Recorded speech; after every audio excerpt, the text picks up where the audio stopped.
Tokyo Olympic में एक 13 साल की जापान एथलीट मोमिजी निशिया ने इतिहास रच दिया है। 13 साल की मोमिजी निशिया ओलंपिक के इतिहास में गोल्ड मेडल जीतने वाली सबसे कम उम्र की एथलीट बन चुकी है। टोक्यो ओलंपिक 2020 के 5वें दिन की बात की जाए तो भारतीय निशानेबाज मनु भाकर और सौरभ चौधरी की जोड़ी मेडल राउंड से बाहर हो गई है। भारतीय हॉकी टीम ने स्पेन को 3-0 से हरा दिया है। इस मैच में शुरू से टीम इंडिया ने अपना कब्जा जमाए रखा था। भारत के रुपिंदर पाल की बात की जाए या फिर सिमरनजीत की, इन दोनों ने कमाल का खेल दिखाया। इसरो ने स्पष्ट कर दिया है कि गगनयान मिशन के तहत पहला मानव रहित अभियान इस साल दिसंबर में नहीं हो पाएगा। इसरो का यह भी कहना था कि कोरोना के चलते इस महाअभियान में और महत्वाकांक्षी मिशन में थोड़ी देरी हो रही है। भगोड़े कारोबारी विजय माल्या को ब्रिटिश हाईकोर्ट से बड़ा झटका लगा है। हाईकोर्ट ने माल्या को दिवालिया घोषित कर दिया है। पाकिस्तान के प्रधानमंत्री इमरान खान की पार्टी पीओके में पहली बार सरकार बनाएगी। पीटीआई ने पीओके विधानसभा की 45 सीटों के लिए हुए चुनाव में से 25 सीटें जीती हैं और हालांकि विपक्ष इस चुनाव में हिंसा और साथ ही धांधली के आरोप लगा रहा है। असम और मिजोरम का हिंसक झगड़ा अब सुर्खियों में बना हुआ है, लेकिन साथ ही एक बड़ा नुकसान भी झेलना पड़ा है। इस झगड़े में शहीद हुए असम के पुलिस जवानों को अब मुख्यमंत्री हिमंत बिस्वा शर्मा ने श्रद्धांजलि अर्पित की है। सोमवार की बात है, हिंसक झड़प में 6 पुलिसकर्मियों ने अपनी जान गंवाई थी, वो शहीद हो गए थे। उज्जैन के महाकाल मंदिर में सावन के पहले सोमवार को भगदड़ मच गई। एक वीडियो भी सामने आया जहां मंदिर के कपाट खुलने से ही भगदड़ मच गई थी। गनीमत रही कि कोई बड़ा हादसा नहीं हुआ, लेकिन कुछ लोग घायल बताए गए।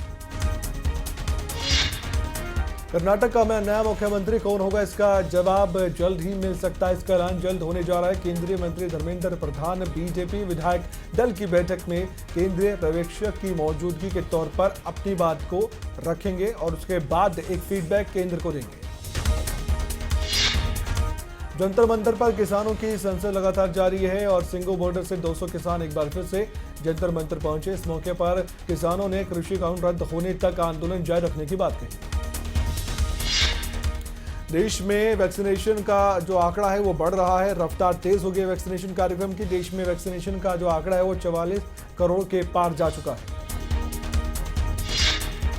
देश में अब कोरोना के मामलों में भी धीरे धीरे कमी आ रही है। पिछले 24 घंटे की बात की जाए तो 29,689 नए कोरोना के मामले सामने आए, लेकिन 415 लोगों ने अपनी जान भी गंवाई है।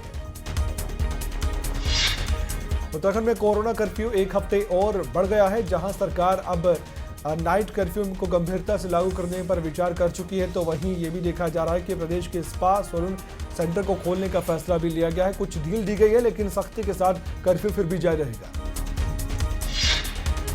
मौसम विभाग ने देश के कई राज्यों में भारी बारिश का अनुमान लगाया है। एक अलर्ट भी जारी किया गया है। आईएमडी ने हिमाचल प्रदेश, हरियाणा समेत उत्तर प्रदेश में भी भारी बरसात की संभावना जताई। दिल्ली के अलग अलग हिस्सों में हो रही बारिश के साथ ही तापमान में गिरावट दर्ज की गई है। इस दौरान बारिश ने दिल्ली वासियों को गर्मी से भी राहत दी। किन्नौर के बटसेरी में जान जोखिम में डालकर कुछ लोग एक क्षतिग्रस्त पुल को पार कर रहे हैं और पुल पार करते लोगों का एक वीडियो भी सामने आया है, जो कि चर्चा का विषय बन गया है। लोग वैकल्पिक पुल होने के बावजूद भी अपनी जान जोखिम में डाल रहे हैं। किन्नौर में जल्द सेब सीजन शुरू होगा, जिसको देखते हुए प्रशासन पूरी तैयारी कर चुका है। इस साल 26.5 लाख सेब की पेटियां निकलने का अनुमान है। नारायणगढ़ में काठे माजरा गांव में सड़कों पर पानी ही पानी दिखाई दिया। गंदा पानी लोगों के लिए परेशानी का सबब बन चुका है। प्रशासन इस पर कोई ध्यान नहीं दे रहा। विस्तार कोर्ट ने ड्रग एवं कॉस्मेटिक केस में सतलोक आश्रम के संचालक रामपाल सहित उसके साथियों को बरी कर दिया है। एडीजे वेद प्रकाश सिरोही की कोर्ट ने यह फैसला सुनाया। यमुनानगर में एक हैरान कर देने वाला मामला सामने आया है। एक नाबालिग ने बच्चे को जन्म दिया, लेकिन जन्म के बाद ही नवजात को फैक्ट्री की छत पर फेंक दिया गया। नवजात की हालत गंभीर बनी हुई है। करनाल में पुलिस ने सेक्स रैकेट का भंडाफोड़ कर दिया है। पुलिस ने सेक्टर 7 के एक मसाज पार्लर पर रेड की, जिसके बाद एक महिला समेत 4 युवकों को गिरफ्तार किया गया। बल्लभगढ़ में बेखौफ बदमाशों ने हथियार के बल पर व्यापारी से लूट की वारदात को अंजाम दिया। इस वारदात को 5 बदमाशों ने अंजाम दिया। ये घटना तिगांव रोड के नजदीक शिव कॉलोनी की बताई गई। कुरुक्षेत्र के अंबाला हिसार रोड पर सवारियों से भरी हरियाणा रोडवेज की बस पलट गई। हादसे में 22 यात्री घायल बताए गए।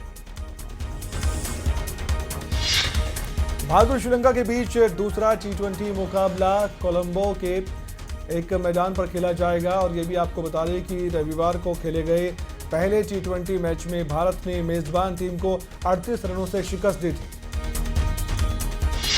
और पोर्नोग्राफी मामले में राज कुंद्रा की जो चुरंजी न्यायिक हिरासत है उसमें भेज दिया गया है उसे। और मुंबई पुलिस की क्राइम ब्रांच ने राज कुंद्रा को 19 जुलाई की रात को गिरफ्तार किया था। राज कुंद्रा पर पोर्नोग्राफिक फिल्में बनाने का आरोप लगा है, जिसके बाद उनकी पत्नी शिल्पा की मुश्किलें भी बढ़ गई।